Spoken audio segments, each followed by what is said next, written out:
Director, your timing is impressionable. Hmm? Yes, that. Please, step inside. My mystical oasis. I know it is only my room, but you must use your imagination, for tonight I will sweep you away on a mystical journey to far-off lands. Sakuya is staying in Tsuzuru and Masumi's room tonight, so we have this room all to ourselves. Is that not wonderful? It is the perfect setting for our sleeping over. Ah, sleepover, yes. Are you not excited? We can spend a whole evening together, doing whatever we wish.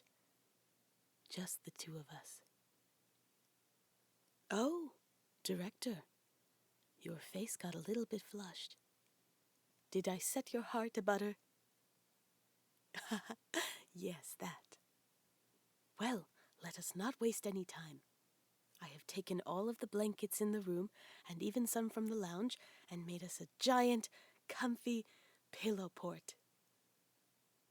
Yes, it is very comfortable and very soft and squishy. Would you like to climb inside? I have many activities planned for tonight. Allow me to assist you. There we are. Are you comfortable? Good. And I will climb in right beside you. There. Is this not cozy? I have only made a few pillow ports in my time, but I wanted to make this one extra special. Just for you, Director. Do you like it? Look, I even decorated the inside. Kazunari helped me cut out little star shapes to place on the inside of the blankets. That way it looks like we are outside, but we may still enjoy the comfort of our own room. Well, of my own room. But you are my special guest tonight. So just for tonight, it is your room too. Oh, next time we should have a sleepover in your room, Director. I have also prepared lots of snacks. Well, Omi prepared them, but I helped. He called me his sus chef. Yes, that's it. We have popcorn and veggies and even cookie dough. Yes. Omi said that this cookie dough will not give you cerebellum. Yes, that. He said he made it without eggs, so it is safe to eat. We may stuff our faces as much as we'd like. Please, eat to your heart's content. Meanwhile, I will tell you a story. That is why you agreed to have a sleepover, correct? You asked me what stories I always tell Sakuya, and then I suggested we have a sleepover so that I might tell you a story. And here we are. So, get comfortable. Settle in. For tonight, I will tell you a tale so bone-chilling that you... Oh, this? It is a flashlight. It is a must for telling spooky stories, yes? Ah, I see. The lights in the room are still on, so the flashlight has less pragmatic defect. Yes, that. All right. I shall go and turn off the lights, and then resume the story. All right. Now that it is dark, and the stars on the blankets above us are all twinkly twinkly, and I have my trusty flashlight, we are ready to begin. There was once a lizard It was a very small lizard, but he was the king of all of the lizard people in his lizardy kingdom. His tail went swish swish whenever he made a lizardy royal decree, and his little claws scrabbled on the tile of his palace whenever subjects would not listen to his lizarding. And then, one day, he was laying in his little lizard bed when there was a bright light, suddenly, in the middle of... Oh, my apologies. I meant to shine the flashlight in your face for dramatic effect, but that was probably not comfortable. I will keep the flashlight shined upward at my own face instead. So, there was a bright light, and suddenly the Lizard King woke from his slumber and stared at the bright light and said, "Who dares wake me from my slumber?"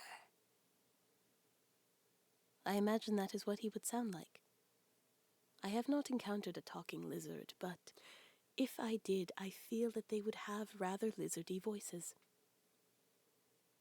Anyways, he said, "Who dares wake me from my slumber?" And the bright light did not say anything, for it was just a bright light.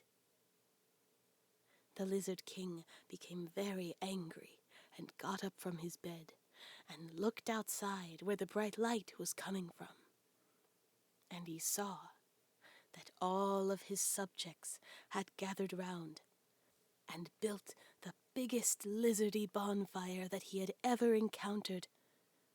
The Lizard King was understandably confused, and so he exited his lizardy bedchambers and made his lizardy way down the lizardy staircase all the way into the lizardy courtyard where everybody was gathered, and he asked the nearest subject of his kingdom, "What is going on? Why is everyone lighting a bonfire in the middle of the night?" And the lizardy subject looked to him with eyes that were glazed over. They did not seem to be his own, and said hollowly, "We are preparing for the fateful day." The Lizardy King felt chills creep up his lizardy spine, and he said, "What are you talking about? What is this fateful day?" But the lizardy subject did not reply. He simply went to gather more wood to stoke the great bonfire. The Lizardy King did not know what to do, but then a voice called to him, as if it was speaking directly into his mind, and the voice said, "Go into the woods." The Lizardy King had not ventured in the woods, not on his own, not for many, many years since he was a young lizardy boy.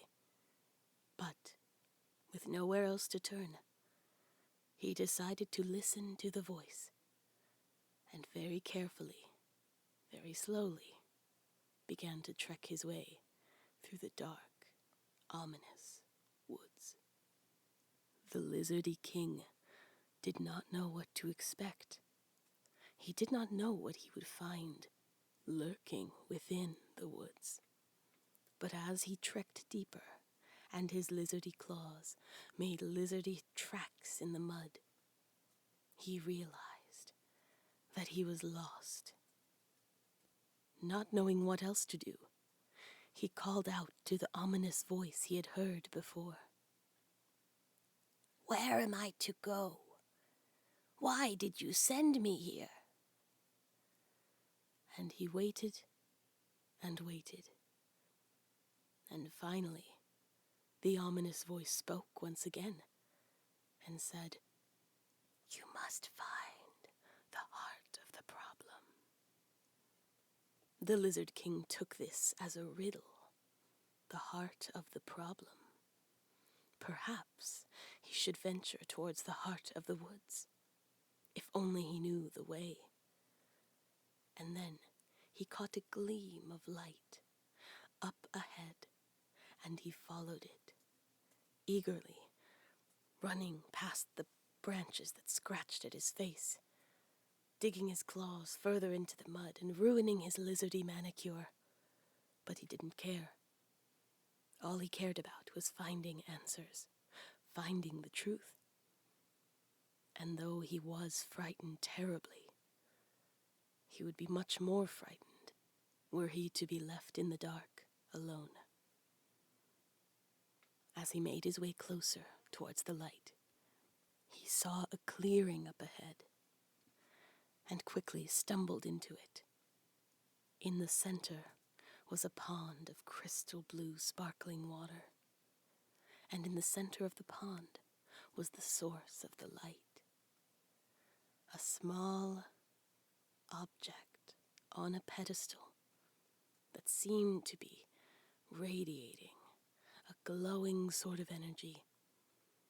He crept towards the pedestal and placed his lizardy claws around the object, bringing it up to examine it with his lizardy eyes.